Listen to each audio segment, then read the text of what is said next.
Welcome back to Hashtag Sisters-in-Law with Jill Wine-Banks, Joyce Vance, Barb McQuaid, and me, Kimberly Atkins Stohr. You may also hear Snickers in the background because I have some French fries here and she would like one.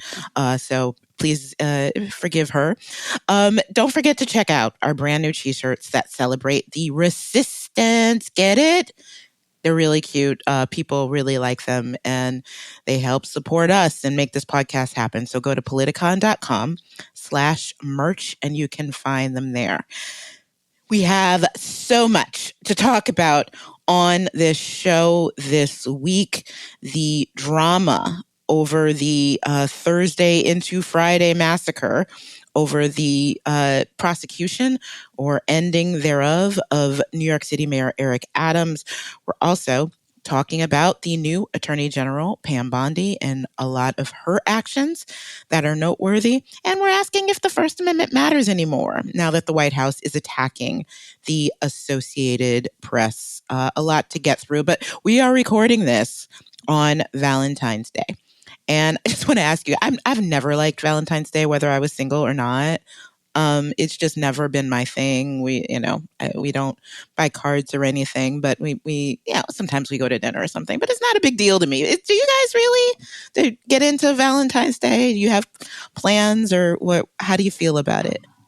How about you, Jill? My husband and I love Valentine's Day. This year, we gave each other cards. And they were the same exact card. We both the same I love it. card. That's so great. It is so, and of course, if you want to take a guess, what was on the cover of the card? Dalmatian. Two of them cuddling up. Of course, it was two Dalmatians. We both picked the same card. Oh, that's so funny. We're planning so to go. Mushy. I love it. We're going to go dancing, but that's only on Friday and Saturday night. So we're going to go on Saturday night, unless the predicted snowstorm prevents our getting there. What kind of dancing, Jill? We like just plain slow dancing to a live band or to jazz singers. Oh. And it used to be that there were great places in Chicago for that. It's getting harder and harder. One of my dearest friends is in a wonderful new relationship, and she and her new boyfriend, I don't know what to call a person of our age, but her beau, have found a wonderful place, but that's not till March that we're going. And then I found a new place that replaces maybe the old pump room, and I at the Ambassador Hotel. I hope it'll be wonderful. It's at the Drake Hotel. You are so cool, Jill Wine-Banks. What about you, Barb? I like Valentine's Day. In fact, it's funny you should ask because I was just walking home and thinking to myself, I'm usually quite unsentimental and not terribly sappy, but darn it, I like Valentine's Day. My sister and I always exchange greetings. I always send my mom a box of candy. It was something my dad did every year was get her a box of candy, and he's no longer around. So we send her a box of candy to tell her how much we love her. And my husband and I will go out to dinner and we'll exchange gifts. I don't want to blow the surprise, but it is a modest token of affection and care. But we'll go out to dinner and celebrate our Valentines. Oh, how about you, Joyce? Well, I let Bob weigh in on what he wanted to do this year. And this is, maybe we're getting old. Maybe it's just been a long January. But he said what he wanted to do was stay home, watch movies, and eat cake for dinner. So I made a really good cake. Yeah, that sounds pretty great. I mean, I like it. I'm excited. I made the chocolate, it's called Devil's Food Cake Cacagne. It's in the old version of the Joy of Cooking cookbook. And it's sort of a pain in the neck to make, if the truth must be told, but it's delicious. I haven't made it for a long time. So I guess we're just going to hang out and have fun tonight. Oh, well, great. So I have to be honest, I don't know what, if anything, we might be doing. I have to say my husband tends to be a little more romantic than me. Like he has been known to come home with a card or something. Of course, I feel terrible when I don't have one or something. So I'll let y'all know. It's not too late. Go out and get This one. is what God made busy day. Instacart for, Kim. Make one. You're very creative. All right. You can cut out a little Valentine heart. You can do it. All right. I will get right on that.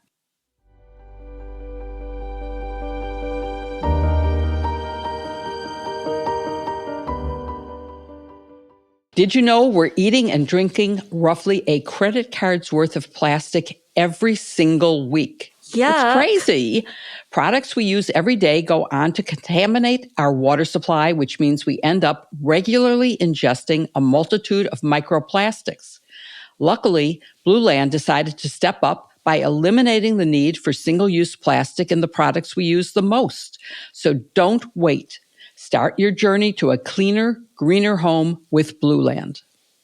I'm going to be thinking about that credit card's worth of plastic that's in my body for the whole rest of the day. But fortunately, Blueland is on a mission to eliminate single-use plastic by reinventing cleaning essentials to be better for you and the planet while still delivering the same powerful clean you're used to. The idea is simple.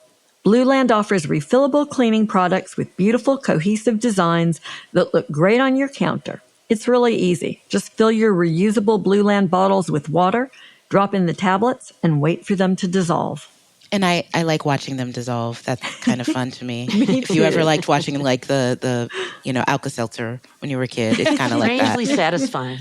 You'll never have to grab bulky supplies on your grocery run, and refills start at just $2.25. You can even set up a subscription or buy in bulk for additional savings. And better yet, Blueland products are independently tested to perform alongside major brands and are free from dyes, bleach, and harsh chemicals. From cleaning sprays to hand soap, toilet bowl cleaner, and laundry tablets, all Blueland products are made with clean ingredients you can feel good about. There's a reason Blueland is trusted in more than 1 million homes, including ours. The fragrances add such a pleasant vibe to your home, and I can't begin to tell you how many times the subscription has saved me from running out of cleaning products. When you need them right away. It feels great knowing that I'm incorporating sustainable practices into essential everyday activities, and we know you'll love it too. That's why we're excited to share that Blueland has a special offer for listeners. Right now, get 15% off your first order by going to blueland.com/sisters. You won't want to miss this. Blueland.com/sisters for 15% off. Again, that's blueland.com/sisters to get 15% off. The link is in the show notes.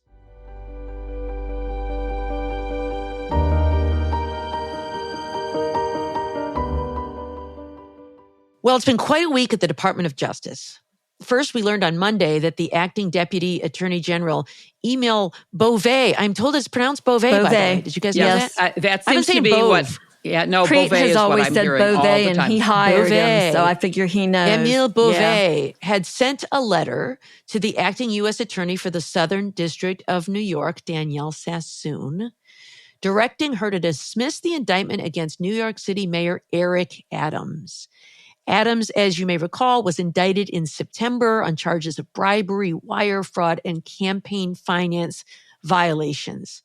And then this week, it got really interesting.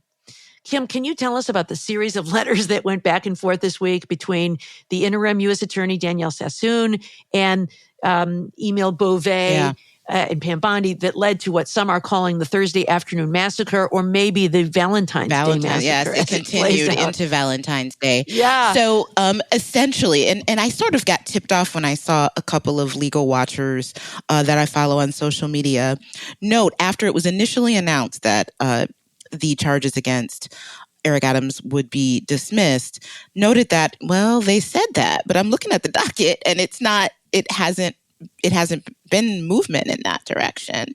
And then suddenly the news drops that Danielle Sassoon was like, yep, nope, not the one.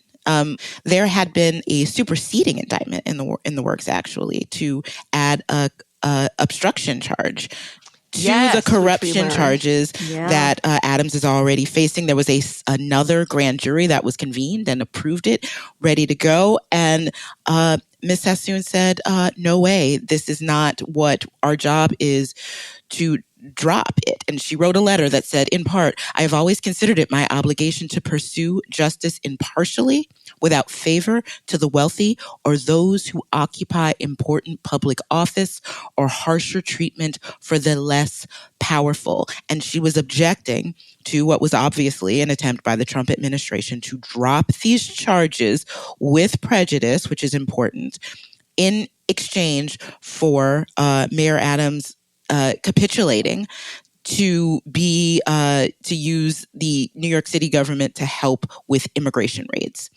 And that was something that, rightly so, that Assistant U.S. Attorney Sassoon wasn't down with. And it's really important just to underscore, the White House or any political actor is supposed to have no role at all in deciding prosecutorial decisions. That is so far out of bounds and against the rule of law for reasons that we will discuss. Beauvais shot back with a letter basically calling her insubordinate, which is not true, writing in part, "In no valid sense do you uphold the Constitution by disobeying direct orders, implementing the policy of a duly elected president." Are you kidding me? That's exactly what you're not supposed to do. Like, that's literally what I was actually shocked that he put that in writing. Like, that's crazy. Yeah.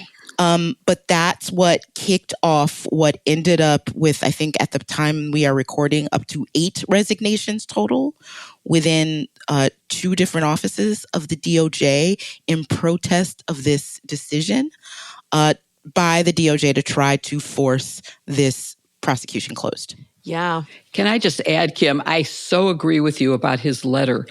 It was so ham-handed and so blatant in its political nature. He put in writing things that you wouldn't even want to say in a face-to-face meeting that you were sure wasn't being recorded. Right. Because it was, his language was so awful about, this is so that we can implement the president's agenda.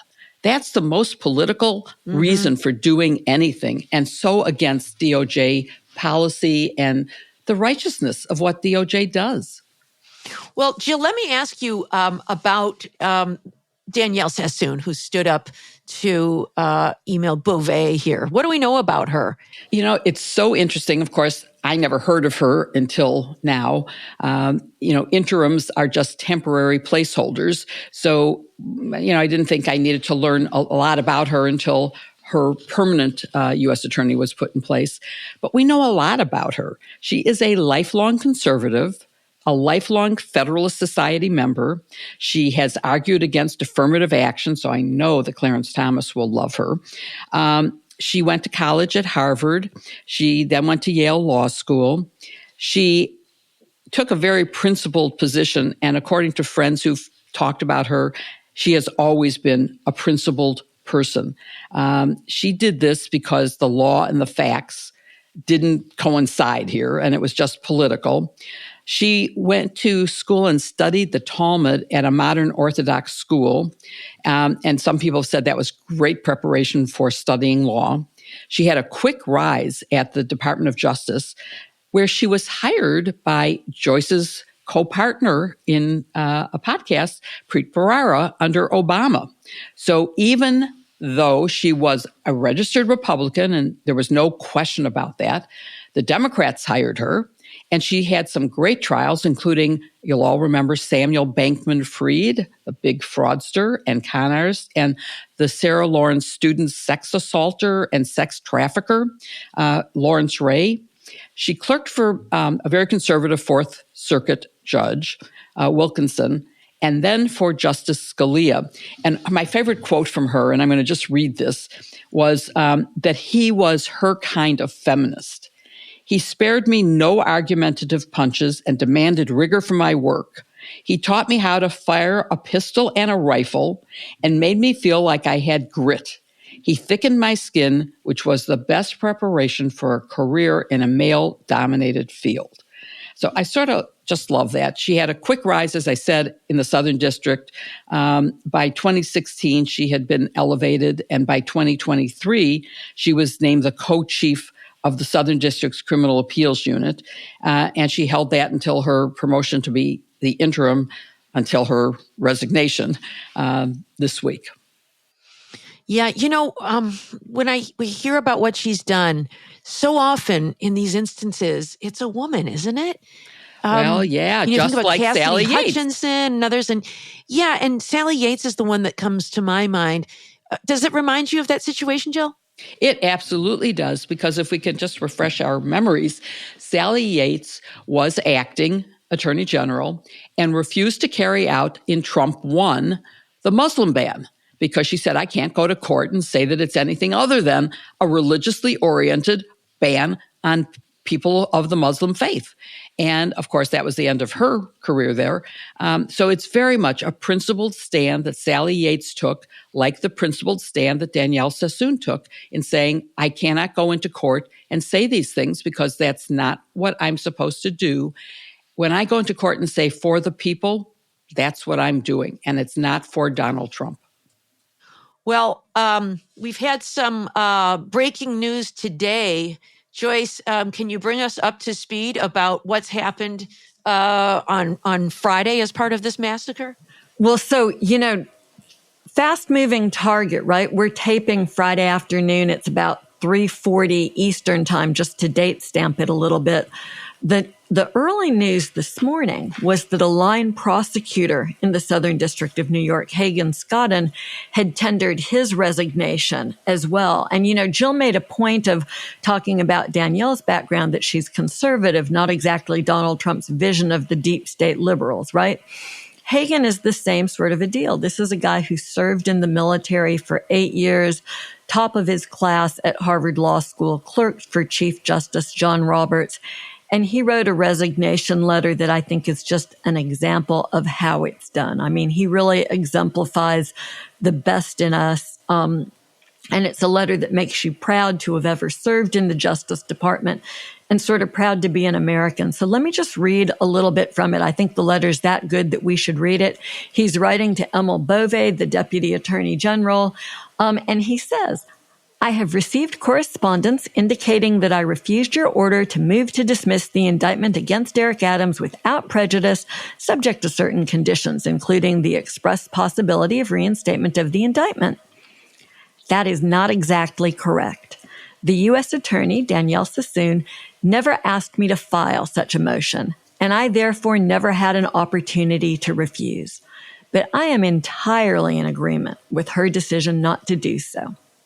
He goes on to talk about it a little bit more, talking about how solid the indictment is, that it's not tainted by the fact that Damian Williams, the Biden U.S. attorney in the Southern District, had worked on it since 4 different United States attorneys across both parties had worked on the case.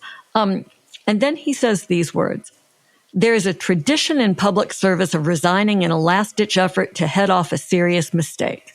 Some will view the mistake you are committing here in the light of their generally negative views of the new administration. I do not share those views. I can even understand how a chief executive whose background is in business and politics might see the contemplated dismissal with leverage as a good if distasteful deal. But any assistant United States attorney would know that our laws and traditions do not allow using the prosecutorial power to influence other citizens, much less elected officials, in this way. If no lawyer within earshot of the president is willing to give him that advice, then I expect you will eventually find someone who is enough of a fool or enough of a coward to file your motion. But it was never going to be me. He then says, consider this my resignation. Drop. Yeah, right? Yeah, that's Hagen pretty powerful, out. huh? I mean, this is good stuff. And I think it was important that somebody stood up and said it. It made me a little bit sad that it had to be a line prosecutor sacrificing his career to do it. Seems to me that some senator should have said it back in 2016. But nobody had Hagen Scotton's courage in the Republican Party. And I think it's important not to I don't think this can be underscored enough.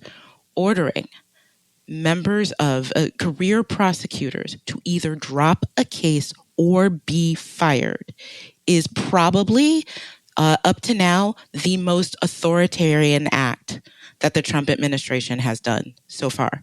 That is gobsmackingly corrupt, autocratic. It is all the bad things that lead to the kind of government that our founders never intended. This is not a drill. For anybody still saying that this is not a crisis in our nation, we are there. We are past there. So I, too, am grateful to the people who are standing up for this. It's just a hop, skip, and a jump away from dismissing a case that should be maintained to bringing a case that shouldn't be brought, right? And I think you're right, Kim, to say this is the bad place. Mm-hmm. I also want to point out to people who maybe are not familiar with the Department of Justice, like, what's the big deal? They're just following orders by the president, and isn't it their job to follow the orders of the president? And the answer is no. The Department of Justice is unique among all of the cabinet agencies in its independence from partisan politics. The principles of federal prosecution say that prosecutors are to follow the facts and the law and may not ever consider politics in making a charging decision. In fact, it is even prohibited for there to be communications between the White House and prosecutors, lest there even be the appearance of political direction in any particular case. Well, wait, I think you meant to say it used to be prohibited, right? Because in this Justice Department, it's okay. Yeah, well, let's bring back, all those processes were imposed post-Watergate, those norms and principles. And we've got the Watergate girl right here to tell us what it was like when we had the original Saturday Night Massacre. How does this measure up, Jill? I think we're worse off now than we were then. And it was pretty bad then. There seems to be, just to take this particular case forward a little, there is reporting now that they have found, well, what did the other lawyers say? A coward or a dupe, a dupe. They seem to have found someone who is willing to dismiss this case, and that action is underway. But it hasn't happened yet, so maybe that person will come to his senses and not do it. And I believe it is a man, so using his is the correct term. In Watergate, we had a direct order from the president to fire the special prosecutor, Archibald Cox. The attorney general said, I will not do that because I was confirmed on the promise that I would only do it if there was cause. And there is no cause. He has a perfectly legitimate right to ask for these tapes, and I will not do it. So he was fired. And then the deputy became the acting, and the first one was Elliot Richardson, who, by the way, had also been Secretary of Defense and Secretary of Commerce before he became Attorney General. This is like a really amazing human being, a man of great integrity, obviously. And then William Ruckelshaus, who had been the head of the EPA before becoming Deputy Attorney General, said, I too cannot do it because there is no cause, and so I won't do it. So he was let go. And then Bork, who was the Solicitor General and therefore third in command at the Department of Justice at the time, said, well, I'll do it. And he said, and Richardson and Ruckelshaus have since said, well, he didn't promise Congress at his confirmation hearing that he wouldn't do this. And so, okay, he can get away with doing this. I think that's wrong because obviously it is wrong to fire someone without cause. Bork was then nominated for the Supreme Court in a subsequent administration and was almost summarily dismissed as a possible candidate because of his having done this terrible deed. And so whoever does this will live in infamy forever for having dismissed this case based on political requests, not based on anything in the law or the facts that should lead to a dismissal. And I just wanted to push back a little bit on that, Jill, not from a position of knowledge, because I don't know the facts here. I don't think any of us know the facts here about there's some rumor about who the individual at DOJ is who's going to sign this. I have heard, and I wonder what your sense is, that Bork was asked by others to be the one who would go ahead and give the order, essentially to stop the bleeding at the Justice Department.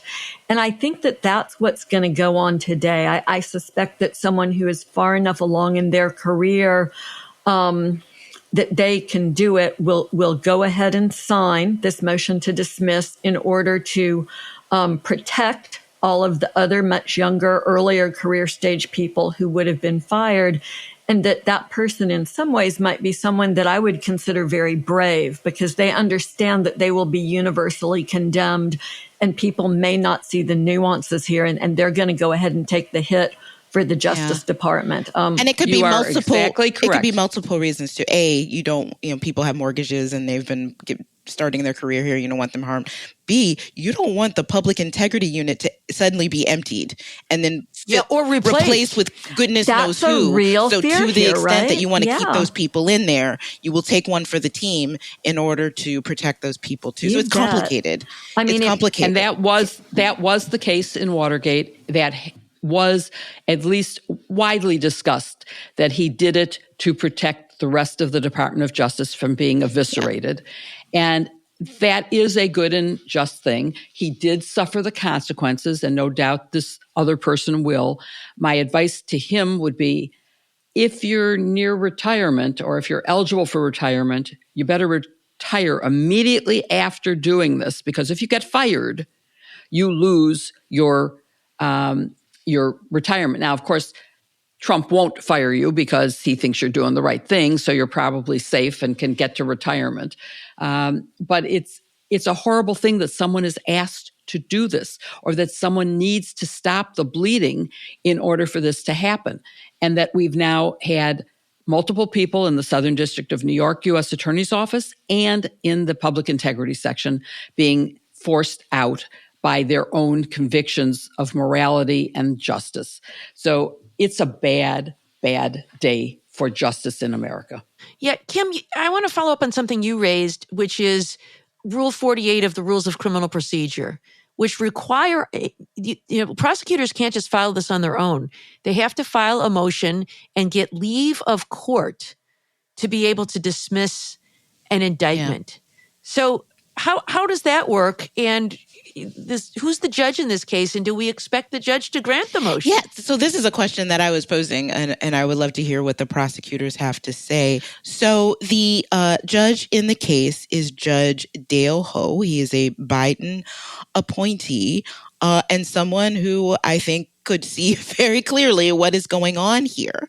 And given that all of this is pretextual, right? Whatever reason that is going to be put forward in this agreement that's being negotiated in justice, we all know the reason why this dismissal is being sought, why it's being sought without prejudice, which means that the DOJ can dangle it over Eric Adams' head to make sure that he complies. So it's both a carrot and a stick. Yeah. Can't the judge just say no? No. I mean, that raises other issues. Like, you can't force prosecutors to prosecute a case, but why can't he just say, no, I'm not going to be a part of this, prosecutors? You tell me. Okay. I was just going to say that if everybody can remember back to Michael Flynn's case, there was a similar order, and Judge Sullivan in the D.C. Circuit, D.C. District Court, said, I have a role in this. You can't just dismiss. Just because you asked doesn't mean I rubber stamp it. And I'm going to appoint a lawyer to represent the argument against the Department of Justice dismissal of this case. Now, it got short-circuited because Trump stepped in and pardoned Flynn. And so it never went to a full judgment, but the special counsel who was arguing was absolutely unrepentant in his criticism of this action.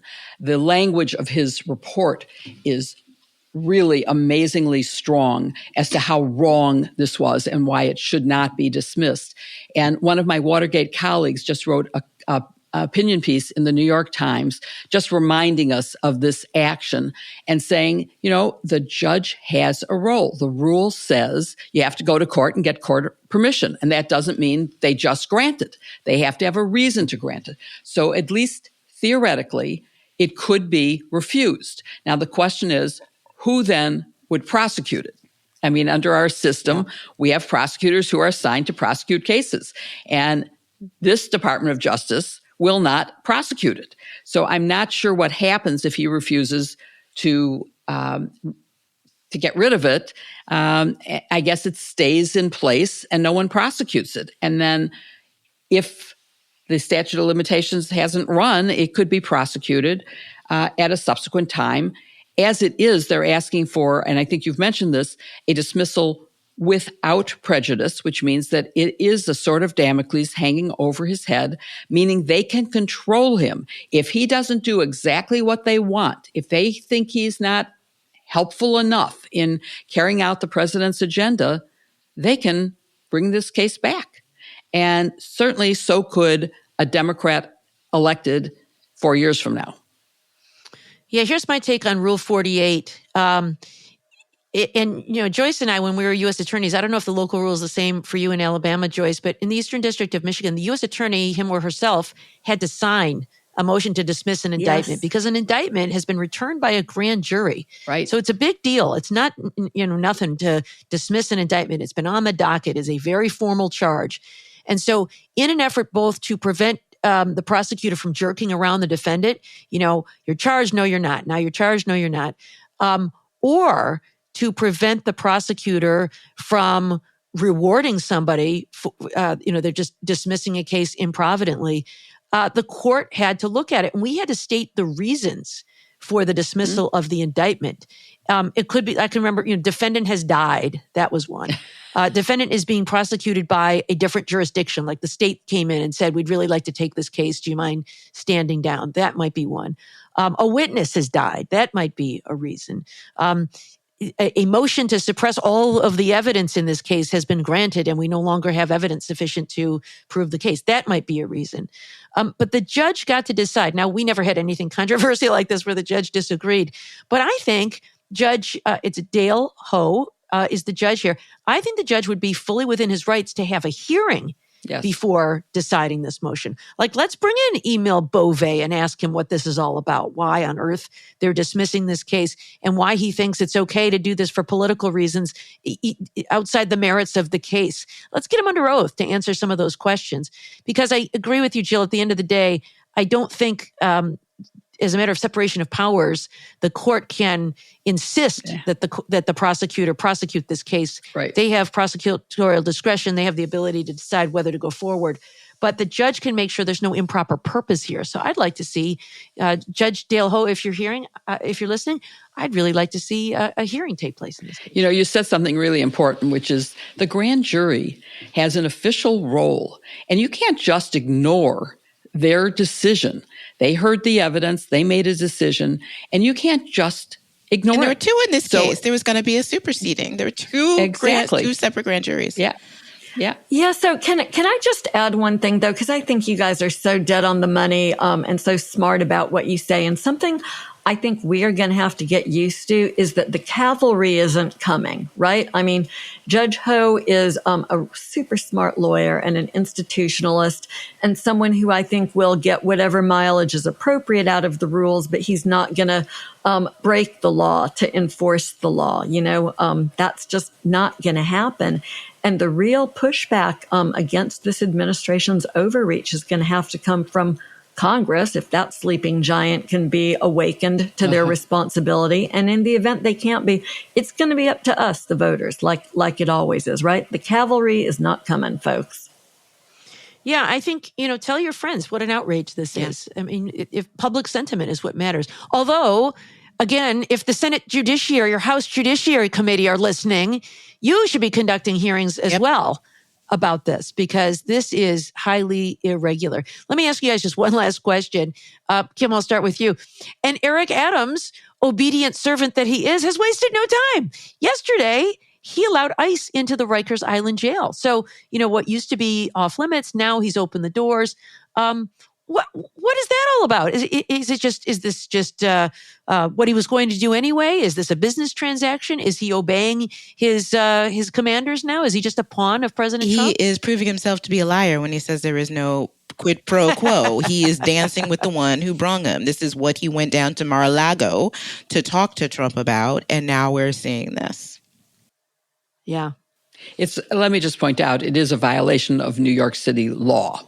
He's doing this in complete disregard for the law of sanctuary city.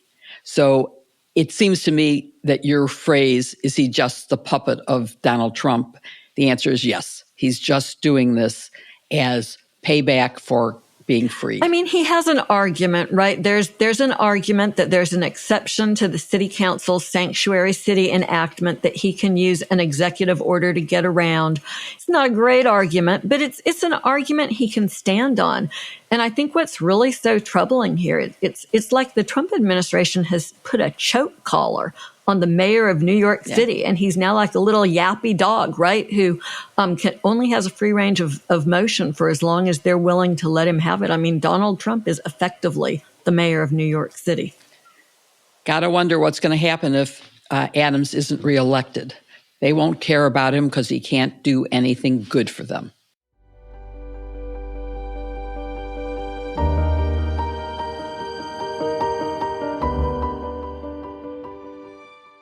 I used to get so frustrated with my skincare routine. I bet a lot of you know that feeling, right? Products that kept promising to fix lines, wrinkles, and crepey skin, but rarely delivered any and certainly not lasting results. Luckily, today's sponsor, OneSkin, has changed everything.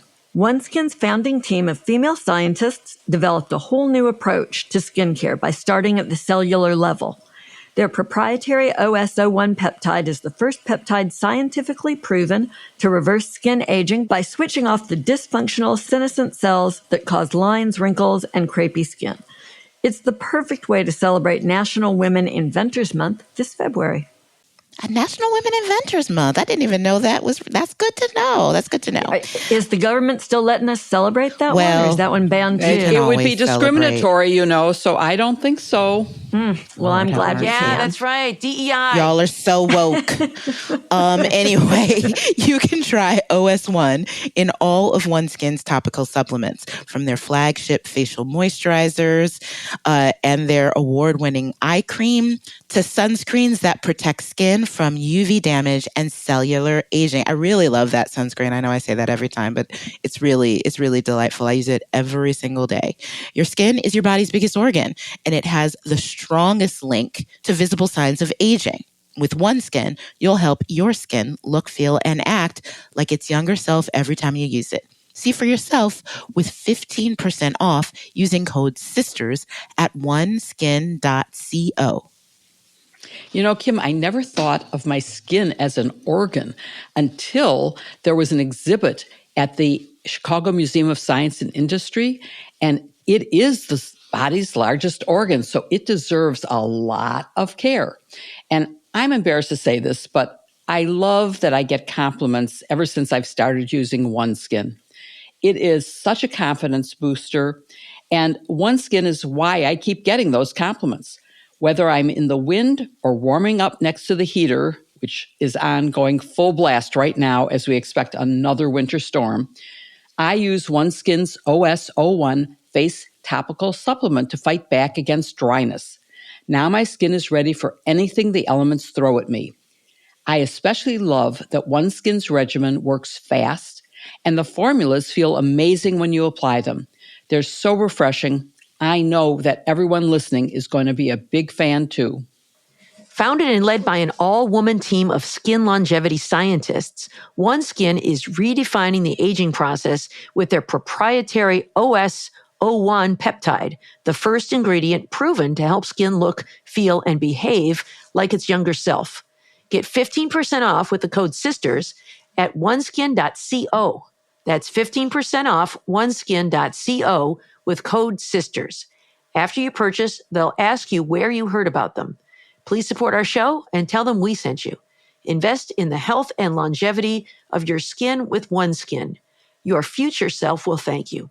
The link is in our show notes.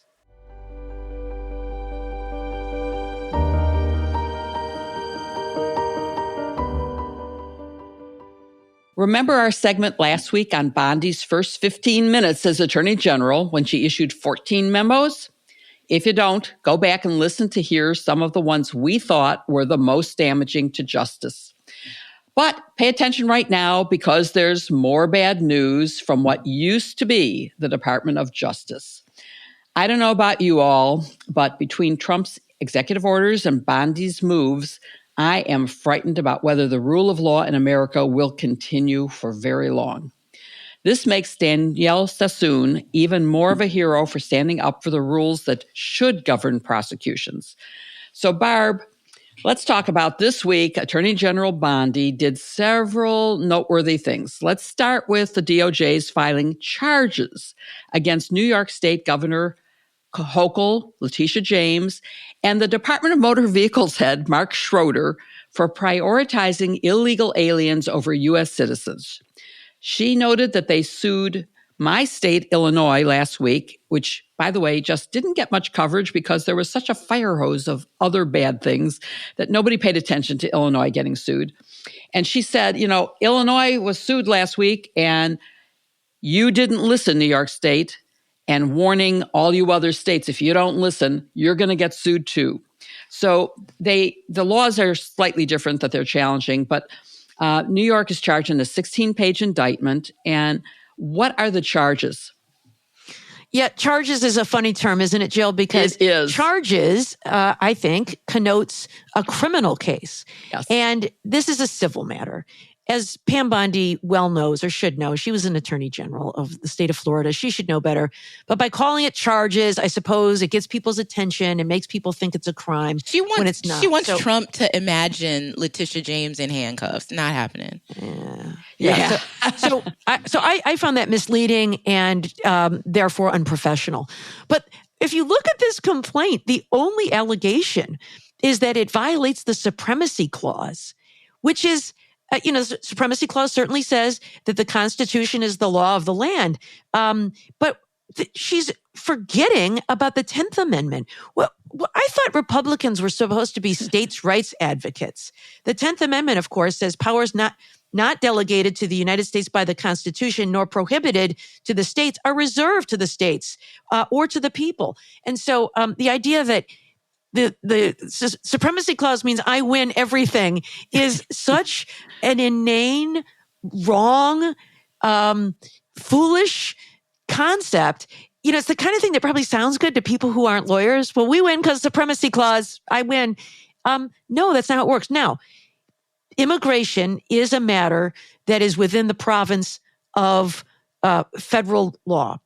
And so states cannot create their own immigration laws. For example, as Joyce well knows from the great work she did in Alabama, when the state of Alabama tried to supersede federal law, you can't create your own law in this space. There's certain spaces that the federal law occupies, like, currency, and immigration is one of those. But similarly, the federal government cannot commandeer state law enforcement to do its work. And so when people talk about sanctuary cities, it isn't like we're hiding all of the undocumented immigrants in the basement. It is, we're not going to be your deputies. We're not going to go out and round up undocumented people because we got our own stuff to do here. We're busy enforcing the laws, and we don't have to be your servants in this. Now, they can't obstruct those efforts. That's absolutely right. So, once this case gets into court, I don't know if there are facts to suggest that the state of New York is somehow actively obstructing federal immigration efforts. But these allegations are just about the Supremacy Clause say we get to be the boss of you. And that's just not how the Constitution works. So, as important as what was in the, complaint or charges, as Pam Bondi calls them, noticeably absent are anything against Mayor Adams and New York City. It's all New York State. So any chance, Joyce, that it's related to the deal that we just discussed about Mayor Adams' indictment being dismissed in exchange for letting the feds into Rikers? And also, how does this fit into the conflict with the feds pulling $80 million out of New York's account without prior warning, money that was appropriated by Congress to house migrants? So is that part legal, and is this all part of this corruption at the Department of Justice? Yeah, I was listening to the first part of the question, Jill, where you were, saying, do you think this has anything to do with Adams' deal? I'm thinking, gee, what do you think? Because it seems a leading question, right? I would say. It's disgustingly transparent. And what that says to me is that they know that no one can miss what's happening here. This is a classic carrot and a stick, right? If you are a good boy, if you line up and go on Fox News and act all smiley faced when Tom Homan, Trump's border czar, tries to, make it clear that you are dancing to his tune, then you don't get named in the civil suit alongside your governor. But if you're bad, if you don't do what you're supposed to do, we're going to take your money away and make the city suffer. I mean, this is just so autocratic. This is, I think, one of the signs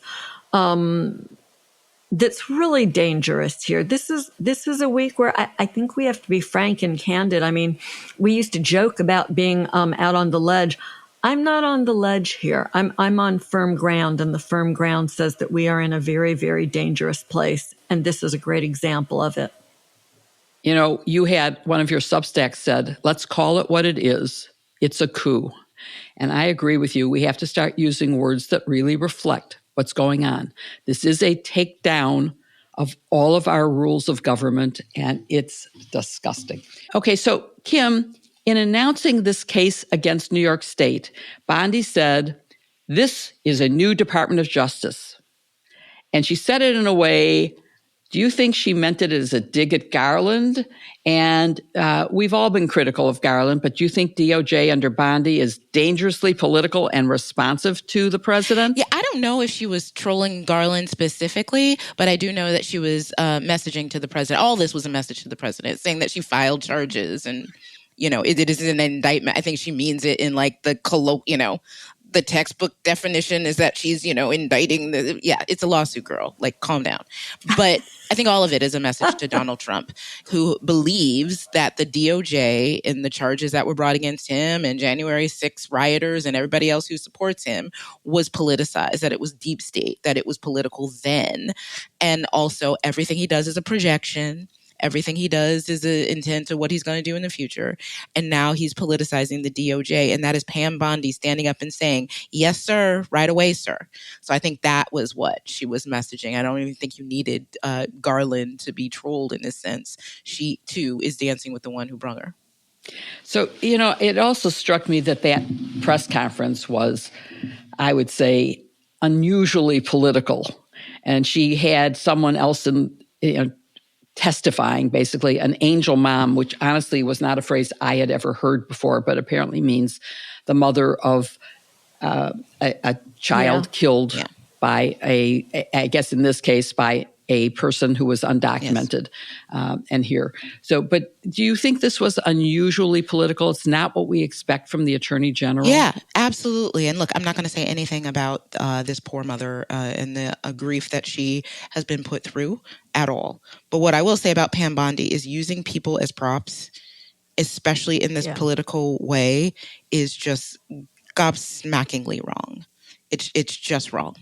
So, Joyce, I want to move to another prosecution change, one that is pretty dramatic because it basically takes away the enforcement of a law passed by Congress, the Foreign Corrupt Practices Act.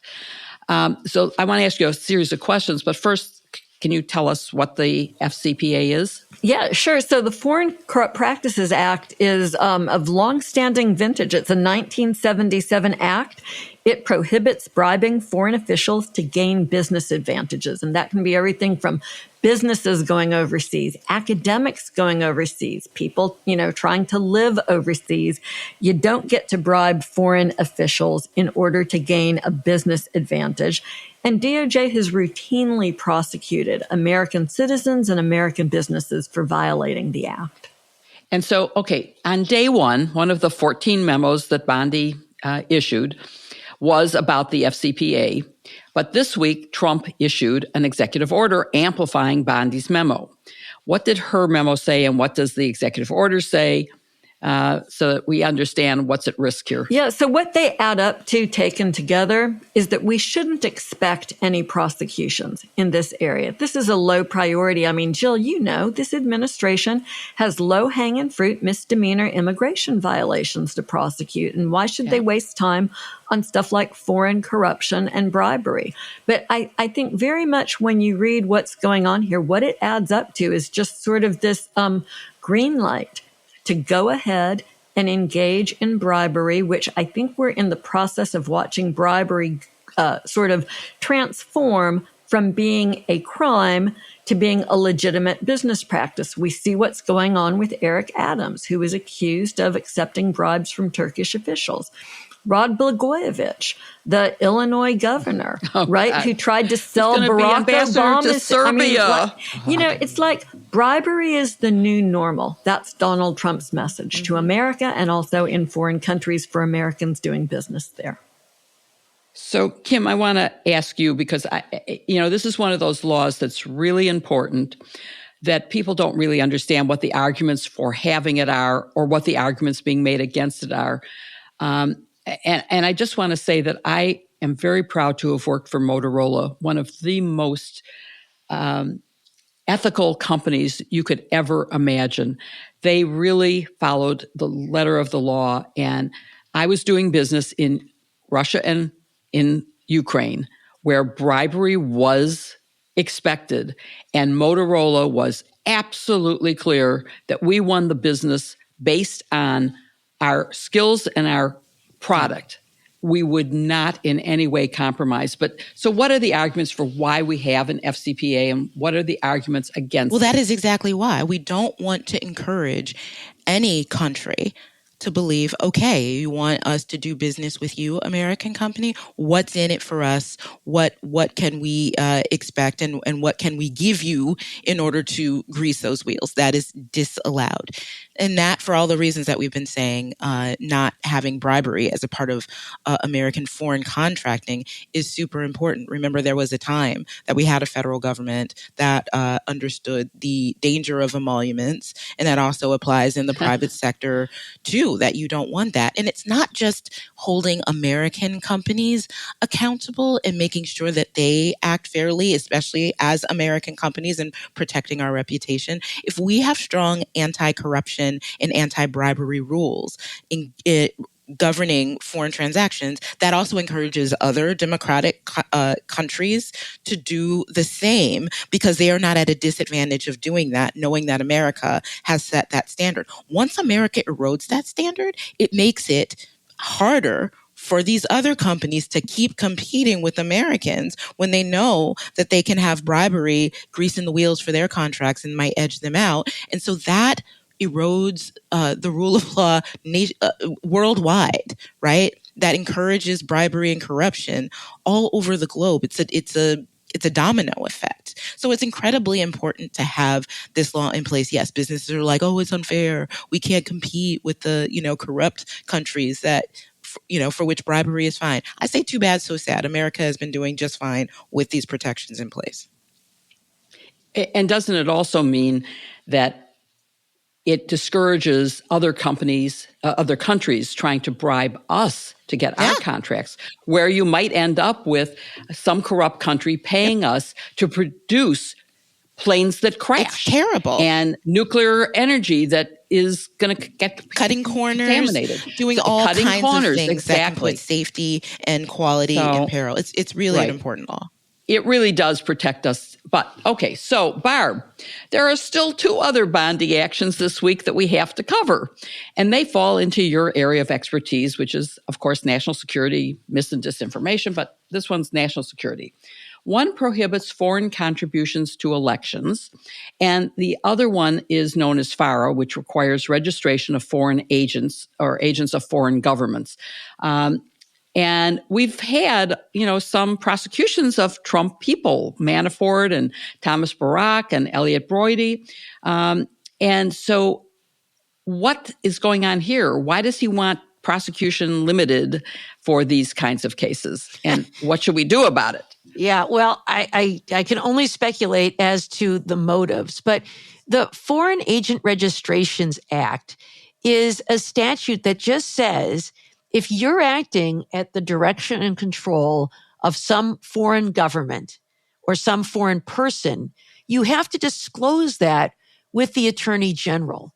So you may recall that before the Michael Flynn case fell apart, we were talking about that earlier, he was actually prepared to plead guilty to false statements. But in his factual basis, he was going to admit that he had written an op-ed on behalf of the government of Turkey and got paid to do it, but didn't disclose that. And so he made it look like, I'm a former U.S. general, and here's what I think. And in fact, he was writing because he got paid by the government of Turkey to do that. So it doesn't even say you can't act as an agent of a foreign government. It just says if you do, you have to disclose it by registering with the Department of Justice so that people realize what you're all about.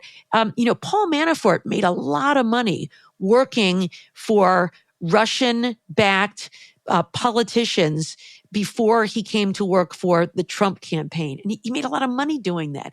And so if you want to do those things, it's fine. But we just want to know who's paying your bills so that we know where your loyalties lie and we understand what might be motivating you.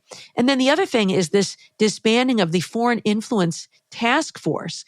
This was an effort to understand whether there is foreign influence, foreign money coming into our elections. Because again, Rod Rosenstein, who was certainly, no deep state liberal, he was an appointee of George W. Bush, and he was the deputy attorney general during the first Trump administration. And it was he who appointed the special counsel to investigate connections between the Trump campaign and Russia.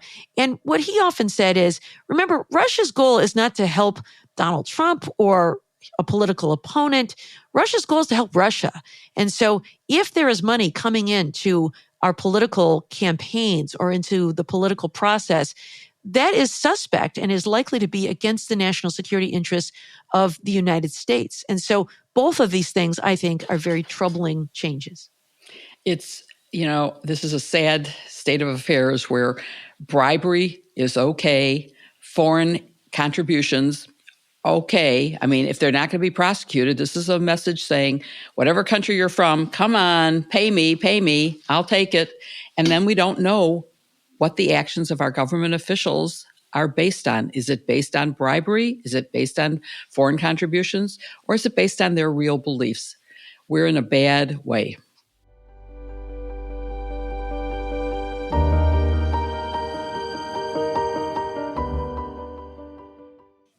Guys, I am notorious for taking tons of photos, whether I'm on vacation, whether they're pictures of Snickers, and then just not organizing them or just, leaving them on my phone. I forget about them. But you know what has helped me stop doing that and really enjoy the photos that I've taken? Aura frames. They are so great. I not only love mine, but I've been buying them as gifts to other family members to preload. I think most recently, my father-in-law, we gave one to him that he can enjoy, and we filled him with all kinds of pictures of everyone for the family. It is such a great product. Aura makes unique and stylish digital picture frames that make displaying and sharing your favorite memories easy and fun. They've been named the #1 digital frame by Wirecutter for a reason. Their frame options look fantastic, and the setup is quick and simple. So I have an Aura frame, and it's now my go-to gift for people. But we have one in our living room, and I change it every month with old photos of our kids from whatever month it is. So like right now, we've got a lot of old photos from February over the years. And my husband, who is like the least sentimental person in the world, says, I can't tell you how it warms my heart every time I walk into the room and I see a new picture of our kids from many years ago. And I remember that moment, and it makes me so happy. So everybody can find some joy in Aura frames. Most gifts get a big fuss when they're opened and are never looked at again, but that's not the case with Aura frames. When you gift someone an Aura frame, you are giving the recipient an amazing way to feel connected to the people they care about and remind them of the great times that mean the most. When my children off to college and out in the world, giving them an Aura frame has been the perfect way to keep them connected to the incredible times we shared while they were growing up. Plus, you can always add more photos, even remotely, because there will be many more memories to come. Yeah, so I think your kids are more sentimental than mine are. Mine would start cracking up if I tried to send everybody, an Aura frame with family members. But, my mom had one that she loved, and I adore mine. I'm like your husband, Barb. I love seeing pictures of the kids from all across the times. And, Bob and I, we love our dogs and our cats and our chickens a lot. So in some months, we have more pictures of our pets than our kids. I hope my kids aren't listening right now and hearing that. But everything about it just makes me super happy. I mean, the truth is, no matter what role someone or some animal has in your life, everyone loves an Aura frame. Don't let your favorite shared moments get forgotten. Every time the photos in the frame catch your eye, it really is a warm and a wonderful moment to remember. It's just that moment of happiness when you walk into the kitchen, you see the frame and you go, I remember when that happened. Boy, I really want to get organized and get my pictures in a frame like this. The best part is that it comes with unlimited storage. All you need is the free Aura app and a Wi-Fi connection for you to upload as many photos and videos as you want, all year round. Right now, you can save on the perfect gift that keeps on giving by visiting auraframes.com. For a limited time, listeners can get $20 off their best-selling Carver matte frame with code SISTERS. That's auraframes.com, promo code SISTERS. Please support the show by mentioning us at checkout. Terms and conditions apply, and you can, of course, find the link in our show notes.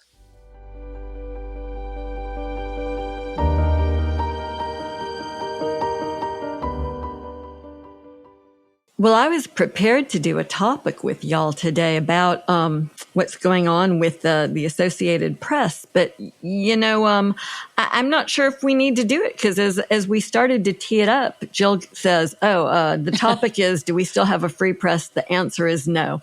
And not to be glib or unserious about it, but things are happening so quickly, bad things on so many different fronts, that I think the temptation is to sort of be like that. But instead, y'all, we're going to be measured and we're going to talk about this like the lawyers that we are. I think the First Amendment and free press is a really important topic to all of us. And so let's see if we can figure out what's going on. I'll start with a question for our listeners. And I know my neighbor, Mary, if you're listening, I know you know the answer, so don't tell anybody. But here's the question. Have you ever been to the Pink Pony Pub or to the Floribama, two of the greatest beach bars in Alabama? Have any of y'all ever been? No. I'm sorry to say no. They're great bars. Bob and I almost got engaged in the Pink Pony, but we waited a little bit longer. But here's the deal. If you go to either one of those places, you're going to put the name into your navigation system and drive down there. And in your nav system, there's going to be this big, huge body of water that's going to emerge because they're both on the beach. They are on the Gulf of Mexico. But as of this week, Donald Trump changed that, and platforms like Google have caved into Donald Trump's toddler whims, and now they're labeling the Gulf of Mexico as the Gulf of America. And I'm sure y'all have heard that by now. That's been one of, the last couple of weeks' bright, shiny objects. But what you may not have heard about is how the Trump administration is using his weird whim to erode the freedom of the press. So, Jill, why don't we start there? Why don't you tell us about the facts and what happened between the White House press office and the Associated Press this week? So I'll make this as short an answer because it really doesn't deserve the attention it's getting. Donald Trump took his magic marker and changed the name of the Gulf of Mexico, which it has been called for over 400 years, and said it's now the Gulf of America. And sort of like he changed the path of a hurricane because he didn't want consequences that were going to happen. Also on the Gulf of Mexico. Also on the Gulf of Mexico. Obsessed with that region. We'll probably be barred because we're calling it the Gulf of Mexico. With the Gulf. So here's the thing. The AP, which has, by the way, millions of listeners, it's quite amazing how they have 100 million page views per month and 47 million unique views. So, and it's existed, by the way, it was founded in 1846. So it is really a mainstream source of news, and almost every single local newspaper relies on AP stories because they have reporters around the country. And they said, it doesn't seem to us that the president of the United States can just willy-nilly change the names of countries. He can't rename Canada as the state of whatever he wants to call it and make it part of the United States and redraw our boundaries. That's not how our geography works. And so basically, what's happened is Donald Trump is mad at them because they won't call it the Gulf of America. They keep referring to it in stories as the Gulf of Mexico. And so he has barred them from the White House press office, from the Oval Office events. And it started out with one event, and then it was two, and now it's continuing. And it's a warning to everybody else. If you don't bend a knee to me and do what I say, and to me, this is a slippery slope. So, I mean, like you say, it really is pretty remarkable. I mean, we've seen the AP, they've been barred from covering the president, barred from participating in the pool, barred from Oval Office events, barred from the press conference with Prime Minister Modi. I mean, this is what media organizations have to do in order to do their jobs. And that, I think, is sort of disturbing and clearly intersects with the First Amendment. So, Barb, maybe you can talk about, the First Amendment is complicated. There are 4 different guarantees. How does it intersect here? How should we understand what Trump is doing as violative of the First Amendment?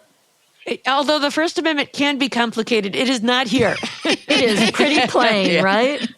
Yeah, so the First Amendment prohibits the government from telling people what they can't say or forcing them to say other things. That is a violation of the First Amendment. Sometimes people get confused that private actors, Twitter's violating my First Amendment rights by taking down my post. No, they're private actors. But when it's the government, and here it is the White House, it is the Oval Office, is excluding, taking retaliatory negative action against the Associated Press for what they are saying, Gulf of Mexico, and for what they're not saying, Gulf of America. So it is, in my view, and also in the view of noted First Amendment lawyer Floyd Abrams, who I read Yes. also shared this view, it's a blatant violation of the First Amendment. Yeah, so I mean, but maybe it is in theory, but we're just talking about the Gulf of Mexico. I mean, is it really all that significant? It's not the end of democracy, or is it? Yeah, it is. The press is the only industry that gets express protection in the Bill of Rights for a reason. You need a free press for a strong democracy to thrive. And we have heard Donald Trump call them the enemy of the people from jump because we are exposing and showing and telling the truth about what he's doing. And that's the biggest, that's a threat to him. That's a threat to the authoritarian kind of government that he is trying to run. And so, of course, he's going to suppress the press. So did Nazis. So did anybody who any leader that is not interested in democracy is doing. So we need to see what it is. This is anybody who has read 1984, okay, could see everything that's happening. This purging of certain words. Yes, it is newspeak. This purging of certain words from the government that you can't even say, which is making things not make any sense. The calling the press the enemy of the people as opposed to the fourth estate, which is meant to keep the government honest, among other things. All of this it's so patent and clear. The fact that news organizations have to worry so much about protecting themselves in this moment, that we are taking time to make sure that we are in a safe space as we do our job, clearly without fear or favor, continuing to do that. But there is also this element of fear of who knows if we'll be sued, who knows if we'll be prosecuted. I don't think my 20 plus years in journalism, not since the anthrax attacks, was there this sense of the need to protect oneself as a journalist in this way in America. And I think this is even, in a way, this is worse because, at least with those, you put on gloves before you opened a package or a envelope, right? This, you don't know where the attacks are coming from. So yeah, it's a really dire time for journalism in terms of how the government is treating it. But that's the point with Donald Trump. Is the free press going to survive Donald Trump? What do y'all think? I will die trying. Barb, what do you think? Kim's going to die trying. Okay, Jill, are you going to make it 3? Absolutely. Y'all, at least we still have our senses of humor. Thank God for that.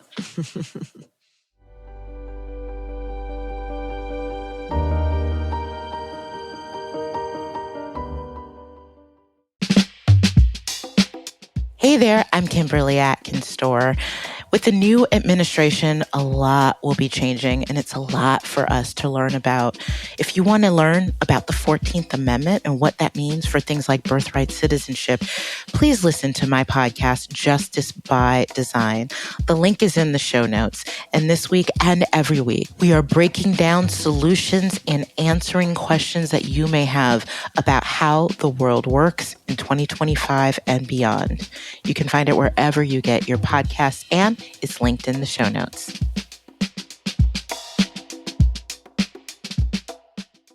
And now is our favorite part of the show, audience questions. Our listeners always give us the best questions. Keep them coming. You can email them to sistersinlaw@politicon.com or tag us on social media using hashtag sistersinlaw or tagging us individually or collectively. Keep an eye on our feeds. We answer as many as we can. I have to be honest. It's been such a busy week. I haven't answered as many on socials as I usually do, but I'll try to get better at that. So our first question is from Dorian, who asks, can judges decide on their own to block an executive order, or do they have to wait for someone to bring a suit against the executive order? Barb, what do you think? Oh, Dorian, I'm so glad you asked this question. It reminds me a lot of a question I was asked on my very first day of law school. I came in knowing nothing about the law, and the professor, it was constitutional law, asked me, Ms. McQuaid, now how is it that a case gets before the Supreme Court? I'm like, I don't know. That's what I'm here for, to learn from you. I don't know. But alas, I did learn, Dorian. And the answer to your question is no. Courts really have to wait for people to come to them. They don't get to initiate lawsuits. The Constitution says they can only decide cases and controversies. And so that means some other party has to challenge an executive order through a lawsuit to be able to tee it up for the court. Now, we have seen that by a lot of different interested parties. And of course, a party has to have standing, meaning skin in the game, that I could be harmed by this executive order. So in some of these instances, we've got like the Association of FBI Agents has brought a lawsuit. The Attorneys General of States on behalf of their state governments or their citizens have brought some of these lawsuits, but there has to be an actual case and controversy. The courts have to wait for those lawsuits to be filed. That is a great question. Our next question comes from Tony in San Jose, California, who asks, are illegal and unconstitutional the same thing? And if not, might the Supreme Court's grant of presidential immunity apply to the former but not the latter? Jill? I love this question, Tony, in San Jose. It made me do the same thing you did, which is, that's a good question. And of course, illegal means that it violates a statute, a law that's been passed by some legislative body, your state legislature or by the U.S. Congress. And unconstitutional means that it violates something in the Constitution. So if it does that, you could break a law, but it wouldn't be violating the Constitution. I mean, if you're speeding, you're violating the law, but has nothing to do with the Constitution. On the other hand, you could break a law that is unconstitutional, and if that happened, then your act would no longer be illegal. Oh. But, let's look at what's unconstitutional. And I want to also relate it to impeachment, because something that's illegal is not always unconstitutional, but unconstitutional would be, for example, if you violate the Fourth Amendment, if government goes ahead and does a warrantless search, or if they pass a law, if Congress passes a law that's beyond the authority that they have, or violate any other right. The First Amendment, we've been talking about the First Amendment rights, and the government can't do that.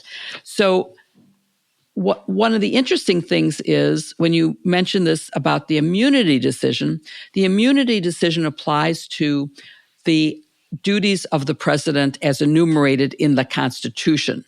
So it would have to be for immunity, something that violates his responsibilities, his core responsibilities under the Constitution. And it also seemed to me that it relates a little to impeachment, not just to immunity, because you impeach for a high crime or misdemeanor, which is very undefined. but certainly anything that violated the Constitution would be an impeachable offense. So we have illegal, unconstitutional, and impeachable. And I thought it was a really good question, so thank you. And our final question comes from Tasia. I hope I'm saying that correctly. Apologies if I'm not. Who asks, I'm seeing a narrative on Twitter that DOJ is the same as the Office of Digital Services, which was put in place by the Obama administration, and that Trump simply renamed it. Is there anything to this? Joyce, before you answer to that, I use a lot of read aloud apps to read news stories to me, like, if I'm multitasking or if I'm on a walk with Snickers. And one of them that I listen to always calls it doggy. And I imagine, do you remember, back in the day when we had PCs on our desks and there was this screensaver that was this dog, eating up the eating up the screen. So every time it's and the doggy actions, I'm like, that dog is in the Treasury Department, just eating stuff up. Anyway, every time I see it now, I see doggy. But please answer Tasia's very good question. Well, look, Tasia, I think this is a great question. This was something that I had noticed on Inauguration Day, because Trump issued an executive order that day, one of the many, and it was called Establishing and Implementing the President's Department of Government Efficiency, or DOJ. So as you point out, it's a reorganization of an entity in the executive office of the president, the U.S. Digital Service. And, I suppose Elon Musk thinks it's clever to use DOJ, the name that comes from cryptocurrency, and to use that here. The interesting part of your question that intrigues me is that it's not clear that all of DOJ's activity is contained within this legitimate government agency. They seem to be doing a lot of stuff that goes beyond the scope of that office. And that's what all of the litigation that we're seeing over whether DOJ is exceeding the power that the executive, the president, can legitimately wield, whether they're exceeding that. I think that litigation will end up answering your question. Is this just an innocuous agency that's within the White House structure, or is it something else? Thank you for listening to #SistersInLaw with Joyce Vance, Barb McQuaid, Joe Winebanks, and me, Kimberly Atkins Stohr. Don't forget to check out our merch at politicon.com/merch. And also do us a favor and show some love to our sponsors, Blueland, OneSkin, and Aura Frames. It's because of them that we are able to bring this podcast to you. So that would mean a lot to us if you support them. Join us next week for another episode of #SistersInLaw. Y'all, now I'm scared. I'm trying to see if there's a gift I can hurry up and make for Greg before he gets home. I have an hour and 20 minutes. Well, what do you think? What do you think he wants? He's terrible to shop for. That's part of he's going to come home with flowers too. And I'm going to be, you know what? It's going to make me mad. I'm going to be mad. Go and bake one of Joyce's recipes for Do you want me to send you the recipe? I'm going to run out to the store, y'all. I got to go. All right. Okay. I'll see y'all next week. Okay. We'll see you next week. Bye. When you think about businesses that are selling through the roof, Allbirds or Skims, sure, you think about a great product, a cool brand, and brilliant marketing. But an often overlooked secret is actually the businesses behind the business, making selling, and for the shoppers buying, simple. For millions of businesses, that business is Shopify. Nobody does selling better than Shopify, home of the #1 checkout on the planet. And the not-so-secret secret, with ShopPay, that boosts conversions up to 50%, meaning way less carts going abandoned and way more sales going. So if you're into growing your business, your commerce platform better be ready to sell wherever your customers are scrolling or strolling on the web, in your store, in their feed, and everywhere in between. Businesses that sell more sell on Shopify. Upgrade your business and get the same checkout Skims uses. Sign up for your $1 per month trial period at shopify.com/audioboom. All lowercase. Go to shopify.com/audioboom to upgrade your selling today. Shopify.com/audioboom.